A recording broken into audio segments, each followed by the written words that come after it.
水固然重要，但係中醫認為補水要講究方法同時機，唔可以盲目追求多飲水，特別就係朝頭早起身嘅第一杯水，尤其關鍵。如果飲得唔恰當，反而傷身。中醫師胡乃文指出，現代人經常就攞住一大壺水咁猛咁飲，但係就忽略咗腎臟代謝嘅速度有限，水分滯留會造成手腳浮腫、尿頻同夜間失眠。咁樣一嚟，唔單止冇變得健康，反而仲會精神疲倦。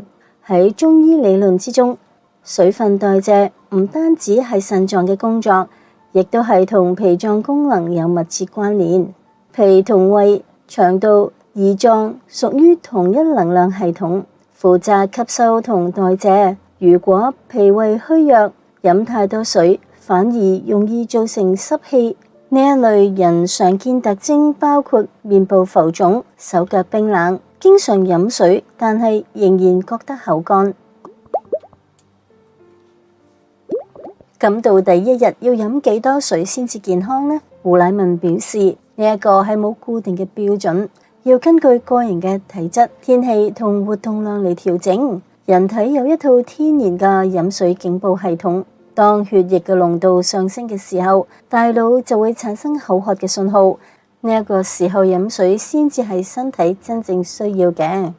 如果長時間喺冷氣房，活動量少，就唔需要大量飲水。相反啦，運動或者大量流汗嘅時候，就要適度咁補水。最簡單嘅判斷方式就係觀察尿液嘅顏色。第一，尿液透明冇色，表示飲水太多。第二，淡黃色就係理想嘅狀態。第三，如果呈現深黃色或者橙色，表示開始缺水。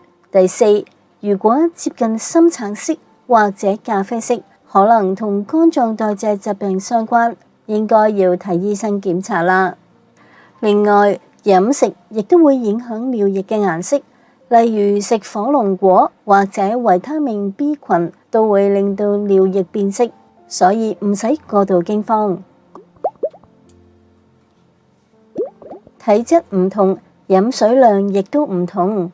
燥熱體質嘅人容易口乾、多汗，水分需求較高；虛寒體質嘅人手腳冰冷，容易腹瀉，就唔係咁適宜多飲水啦。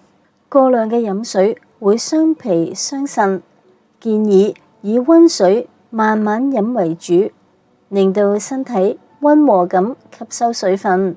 中醫師吳國斌就指出，有一啲便秘患者誤以為多啲飲水就能夠促進排便，但係虛寒體質嘅人空肚飲太多嘅水，反而係會加重濕氣。有一位患者為咗緩解便秘，每一日朝頭早都會空腹飲一大杯水，大約係300到500毫升，但係便秘毫無改善，仲合併有濕疹同腸胃脹氣。濕疹喺中醫睇嚟就係濕氣過重嘅現象之一。吳國斌建議佢食早飯之前唔好飲太多水，如果感到口渴就飲100毫升左右。1週之後，患者嘅便秘症狀果然有好轉。胡乃文特別強調，早晨起床之後嘅第一杯水非常重要，佢稱呢一杯水為救命水。經過一晚嘅睡眠，人體會輕度脫水，血液變得黏稠，血壓升高，係心血管事件高發嘅時段。胡乃文建議起床之後飲一杯約200毫升嘅溫開水，細細啖慢慢飲，讓身體逐步咁吸收。如果一次性灌太多嘅水，反而會稀釋咗啲血液，加重心腎負擔。呢一杯水能夠啟動腸胃蠕動，促進排便，幫助清醒。研究亦都證實，人體只要失去體重2%嘅水分，就會令到專注力、執行力同運動協調明顯下降。除咗早晨補水好重要，仲有3個特別需要飲水嘅情景。第一，就係下晝2、3點感到疲倦或者打喊路嘅時候，其實多半就係輕度缺水。飲一杯水就能夠提神，恢復專注力。第二就係大量出汗之後要立即補水，無論運動、洗溫泉還是浸浴，流汗都會讓體溫調節失衡，補水就能夠防止中暑。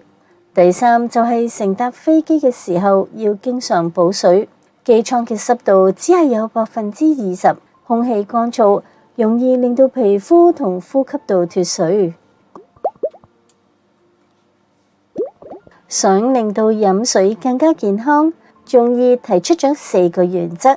第一就係要飲溫開水，暖水同體溫接近，唔會刺激腸胃；冰水或者太熱嘅水都會造成負擔。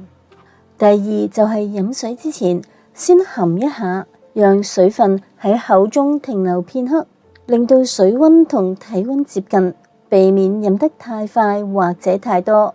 咁樣亦都能夠減輕口臭同口乾。第三就係要選擇自來水或者礦泉水，唔好長期飲純淨水。純淨水經液滲透或者蒸餾處理，缺乏咗人體必須要嘅礦物質。世界衛生組織喺2005年發表飲用水中的營養報告，指出冇咗礦物質嘅水可能會造成6大健康危害，包括損傷腸黏膜。純淨水會帶走食物中嘅礦物質，容易導致人體缺乏鈣、鎂、銅等微量元素。第四就係運動之後唔好大量飲冰水。《傷寒論》中提到，流汗之後飲水多必喘，意思就係話運動之後如果立即飲冰水，就會容易出現呼吸困難。中醫講嘅補水，往往唔係單指飲水，而係指補腎水。腎屬5行中嘅水，如果脾同腎能量不足，飲再多嘅水亦都難以吸收。有一個中醫方劑叫做增液湯，能夠潤澤腸道，促進排便。臨床研究證實，增液湯對接受放射治療嘅癌症病人亦都有效，能夠改善口乾、吞嚥困難等嘅症狀。增液湯嘅配方係玄參40克、麥冬40克、細生地25克，加水1600毫升，煮成藥湯。此外，山藥、熟地、天花粉、五味子等嘅藥材，亦都能夠補腎水，幫助身體保持潤澤同平衡。最後總結一下，早晨嘅第一杯溫水能夠救命，午後補水可以提神，運動之後就要緩慢咁細口補水。中醫提醒，飲水亦都要顧及脾腎功能，先至能夠真正吸收，轉化成身體嘅健康之水。如果你覺得今日嘅內容對你有幫助，記得訂閱我哋嘅頻道，學習更多實用嘅中醫養生智慧。我哋下次再見。